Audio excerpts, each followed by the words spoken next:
let's do some denial of service. I have two VMs here. I have Metasploitable, which will be the target, and I have Server 2016, which will be the attacker. And in Server 2016, I have the Module 9 denial of service tools here. I have the high orbit ion cannon, the low orbit ion cannon, and slow loris. We're starting with the LOIC, the low orbit ion cannon. These definitely show up as viruses.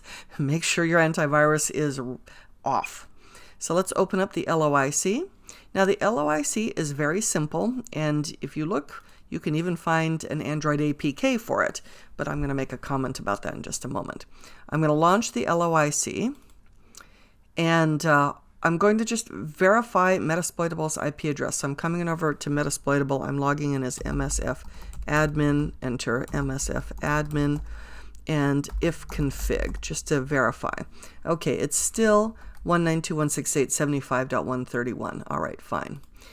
I have the LOIC running. Now, just so you can see the website, and I'm just going to open up Internet Explorer, and I'm going to go to 192.168.75.131. And I'm going to go to the website of Metasploitable. So here's the website with various web pages on it, actually separate websites on it.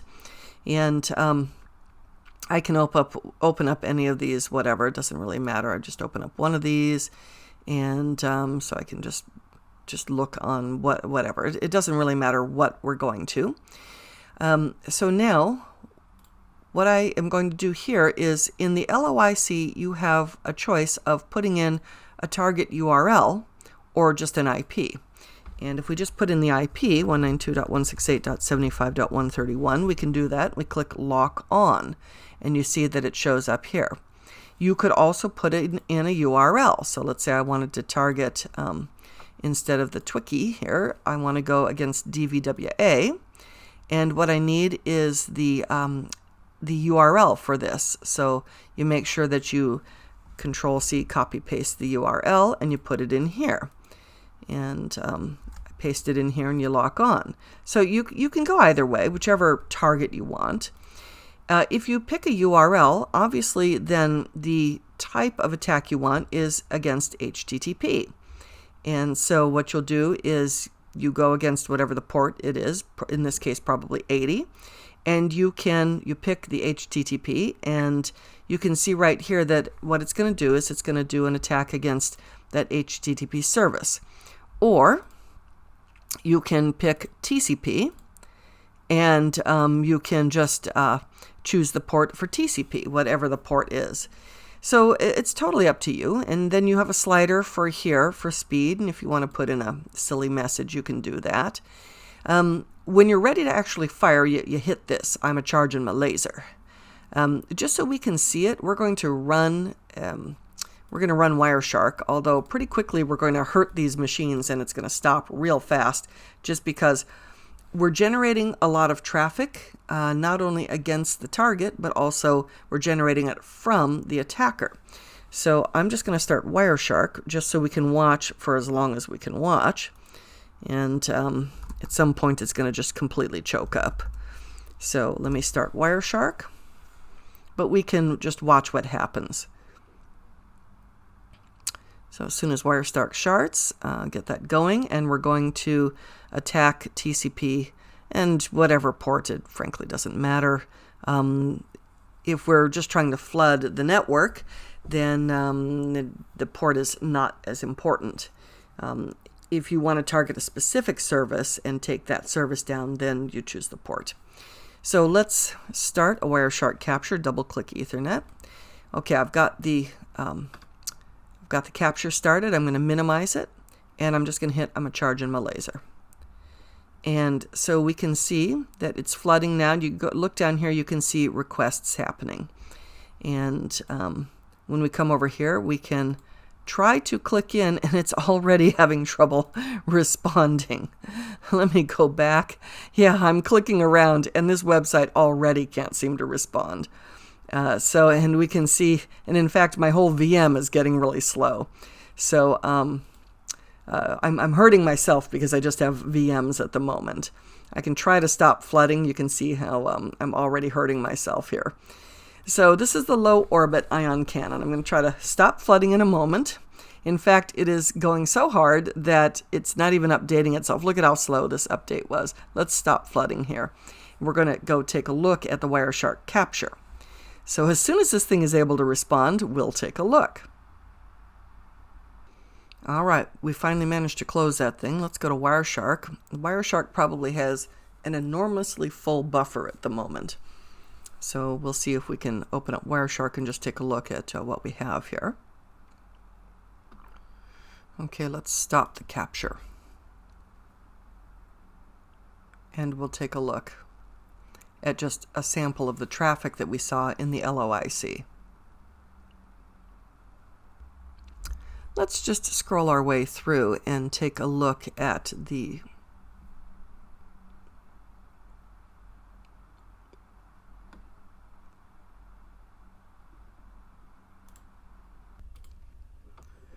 Okay, so Wireshark is finally going through its buffer. I'm just going to move this around a bit here so we can just see a little bit. There was a lot of traffic here. All of this stuff is denial of service traffic.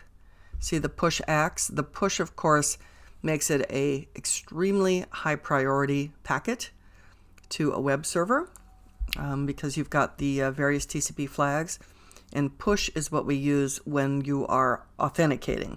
So it sends the packet straight to the application and not even buffering it or anything.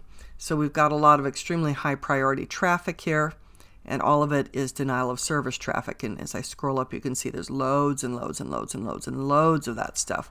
If we open up one of them, and we scroll over and we take a look, we can see that this is a TCP, and it came from server 2016, 192.168.75.16, headed towards Metasploitable, and LOIC chose just a random source port, 49963, to attack port 80, the web server there, and you can see that there wasn't even an attempt to make it an HTTP payload at all. It wasn't even important. And so there's loads of this. So we've got a bunch from 4963. And then here we've got the poor old server trying to respond back with acknowledgments, trying to respond back from Metasploitable to server 2016 from port 80 back to this random source port. And so we've got loads and loads of repeating until we got to the point where we just practically crashed both machines. Obviously, do not do this on a real production machine. You are an ethical hacker, not an unethical hacker. What an unethical hacker would do is they would go through a proxy, an anonymizer, a VPN on the internet, so that the traffic, at least, it wouldn't be obvious, but you are generating a lot of traffic. Now, however, what they would do is one machine by itself cannot take down typically a commercial website. You'd probably have to coordinate about 1,000 machines to do this. And nonetheless, though, you can see the mechanism from one machine in a denial of service. If we coordinated thousands of machines, if, say, we infected thousands of machines and ran this, then we would have a distributed denial of service. And you saw in the tools when I was showing you, there are even Android APKs that you can install on Android to have your Android participate as part of a distributed denial of service. Again, don't do this against a real live system, or you'll probably get busted.